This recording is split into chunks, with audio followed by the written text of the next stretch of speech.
ဒီနေ့မှာတော့ကျွန်တော်ရဲ့ viewer တွေကိုကျွန်တော် personally favorite အဖြစ်ဆုံး limited edition smartphone တွေအကြောင်းပြောပြသွားမှာပါ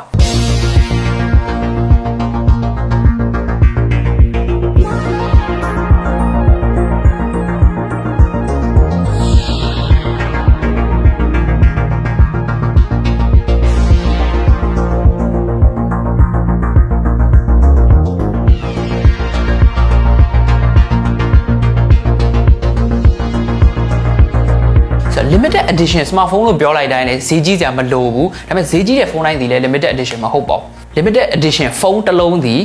ပြောမယ်ဆိုလို့ရှိရင်ဒီ packaging ကနေအစားသူ့ရဲ့ဒီအတွင်းပိုင်းဒီ UI ရဲ့အစားပေါ့နော်သူ reference ယူထားတဲ့ဒီ franchise ရဲ့ဒီ IP ရဲ့အငွေသက်ပါရမယ်ဆိုတော့ကျွန်တော်ပထမဆုံးမိတ်ဆက်ပေးခြင်းတဲ့ဖုန်းကတော့ဆိုတော့ဒီ2020တော့ထွက်ခဲ့တဲ့ Black Shark 4S Pro ရဲ့ Gundam Edition ပါသူ့ရှိမှာလည်း Oppo ကဒီ Gundam နဲ့တစ်ခါ collab လုပ်ဘူးတဲ့အဲ့ဒါ Oppo Reno 8 ပါဆိုတော့ဒီတစ်ခေါက် Black Shark 4S ကဘာကွာခြားသွားတာလဲဆိုတော့ Oppo Reno 8 တော့ကဒီ Gundam franchise တစ်ခုလုံးရဲ့ဘိုးရည်လို့ပြောလို့ရတယ်ဒီ OG Gundam ကိုသူက reference ယူထားတာဆိုတော့ဒီ Black Shark 4S ရဲ့ Gundam Edition ကတော့ကျွန်တော် favorite အဖြစ်ဆုံးဒီ Gundam franchise ထဲမှာ Freedom Gundam ကို base ယူထားတာပါဆိုတော့တဲ့ဒီ gaming phone ကပြောမယ်ဆိုလို့ရှိရင်ဒီ gaming phone ရဲ့ functionality အကုန်ပါတယ်ဒီ shoulder button တွေပြီးတော့ဒီ cooling fan တွေပြီးတော့ controller တွေပေါ့နော်အားလုံးပါတယ်တဲ့ဒီ jaw bag ကတော့တော်တော်လေး unique ဖြစ်တယ်လို့ပြောလို့ရတယ် Reno 8 step ကိုမှတော့ပို့ပြီးတော့အနုစိတ်တယ်ပေါ့နော်ဆိုတော့ jaw bag ကိုကြည့်လိုက်မယ်ဆိုရင်ဒီ Gundam ရဲ့အတောင်ပံလေးရဲ့ပြီးတော့ဒီ Gundam ရဲ့ head လေးရဲ့ logo လေးရဲ့အဲ့ဒါအားလုံးပါတယ်ဆိုတော့ gaming phone ဖြစ်တဲ့အတွက် performance ကိုအသားပေးခဲ့တဲ့ဒီဖုန်းက2020မှာထွက်ခဲ့တဲ့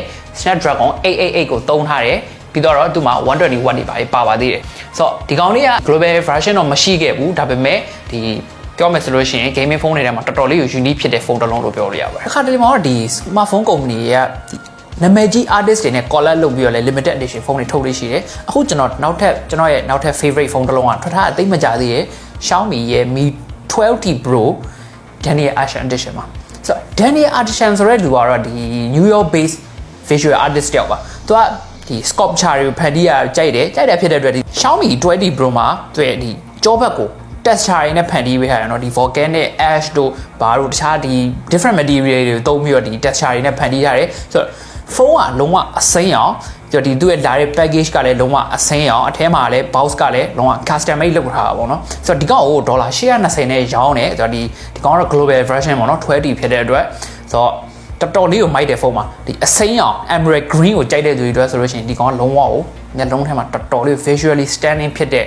limited edition ဖုန်းတစ်လုံးလို့ပြောလို့ရပါတယ်နောက်ထပ်ဒီ smartphone company အများဆုံး collab လုပ်ထားရှိရတော့ sport car company တွေပါဆိုတော့ကျွန်တော်ခုနောက်ထပ်ပြောပြပေးမယ့်ကောင်ကတော့ Oppo ရဲ့ flagship ဖြစ်တဲ့ Find X 2 series ကိုမှ Lamborghini edition ပါ Lamborghini edition ကို Oppo က Find X မှာကစပြီးတော့လုပ်ခဲ့ဘူးတယ်ဒါပေမဲ့ကျွန်တော် personally ကျွန်တော်ပို့ပြီးတော့သဘောကျတာတော့ Find X 2ရဲ့ Lamborghini edition ပါဆိုတော့ဖုန်းရဲ့ဒီ jaw bag ကိုကြည့်လိုက်မယ်ဆိုလို့ရှင်ကျွန်တော်ဒီ sport car တွေရေပေါ့နော်ဒီ remote key ပုံစံမျိုးတူတယ်ဆိုတော့အနောက်က texture လေးကခုံလေးဒီချုံလေးပေါ့နော်အကြည့်ရတော်တော်လေးလက်ထမကန်ရပုံစံလည်းတော်တော်လေးကိုမှမိုက်တယ်ဆိုတော့ဒီကောင်က Find X 2 Pro က2020 March လမှာထွက်ခဲ့တယ်ဆိုတော့ flagship ဖြစ်တဲ့အတွက်အဲ့တုန်းက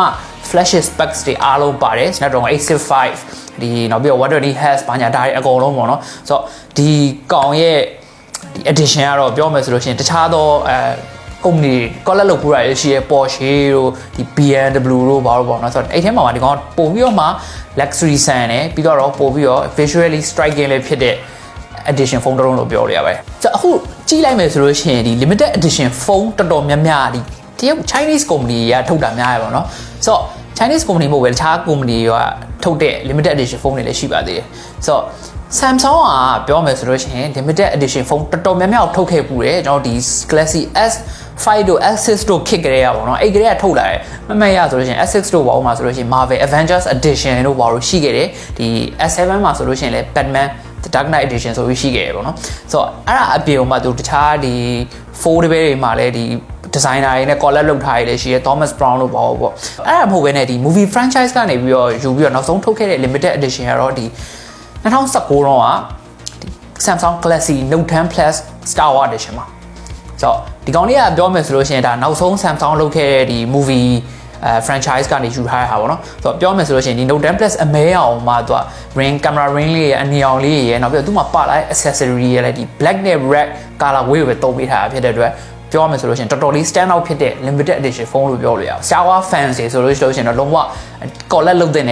ဖုန်းထဲမှာပါပါတယ်ဆိုတော့ Note 10 Plus ကအခုချိန်မှာသုံးမယ်ဆိုလို့ရှိရင်လည်းသုံးပြော်သေးတဲ့ဖုန်းတစ်လုံးဖြစ်တဲ့အတွက်ဆိုတော့ collect လုပ်မယ်ဆိုလို့ရှိရင်နောက်မကြသေးပါဘူးအခုကျွန်တော်နောက်ဆုံးပြောပြပေးချင်တဲ့ကျွန်တော်ရဲ့ favorite limited edition ဖုန်းကတော့ဆိုတော့ထွက်ထားသိမကြသေးရဲ့Naruto